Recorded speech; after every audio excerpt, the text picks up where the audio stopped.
पुष्पा राज नाम सुन के फ्लावर समझे क्या? फ्लावर नहीं, फायर है मैं। એટલો मुझे नासर लिया ऐं मां बेसिकली कंदरा जो ही आहियां। पुष्पा भाऊ जी असांखे अदाकारी वणी ऐं ॿी शइ इहा हुई त हुन में हिकु मैसेज आहे। हिकु ग़रीब माण्हू आहे, काठर आहे, पर हुन पंहिंजी सेल्फ रिस्पेक्ट आहे। अॼु कमु थो करे, पोइ हो वीचारो कमु खां फारिग थी करे माना चांहि पापो खाए थो त उते मालिक खे हुनजो वेहणो पसंदि नथो अचे। हो टंग टंग ते रखियो वेठो आहे माण्हुनि जा मुंची त चए तूं हे वेठो कीअं आहे? चई बाबा हे ॿई टंगूं मुंहिंजियूं आहिनि, हीअ हेठी टंग बि मुंहिंजी आहे, मथे बि मुंहिंजी आहे। हुनखे तवाई छो थी लॻे?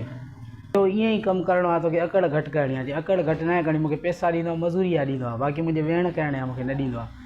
सो हुन किरदारु इहो अहिड़ो कयो आहे जेको माना सफ़ा ऐं दिलि खे टच करे हो। ऐं हर मज़ूर जेको बि पाण वटि मज़ूर तबिको आहे ऐं जेको बि माना कंहिंजी सेल्फ रिस्पेक्ट खे पसंदि करे थो त उन इन किरदार खे पसंदि कयो आहे।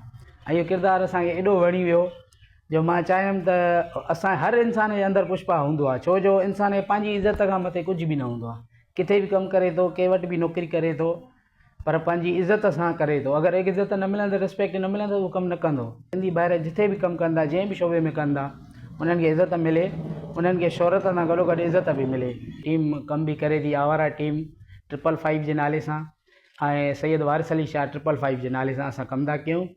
ऐं साईं जो मां निहायत थोराए था, साईं मुंहिंजो ॿांह ॿेली थियो ऐं साईं असांजो डायरेक्टर आहे, सपोर्टर आहे, हर शइ साईं आहे। असांजो सिलेक्शन हे हो। हाणे जेका स्टोरी आहे त रोकी ते आहे।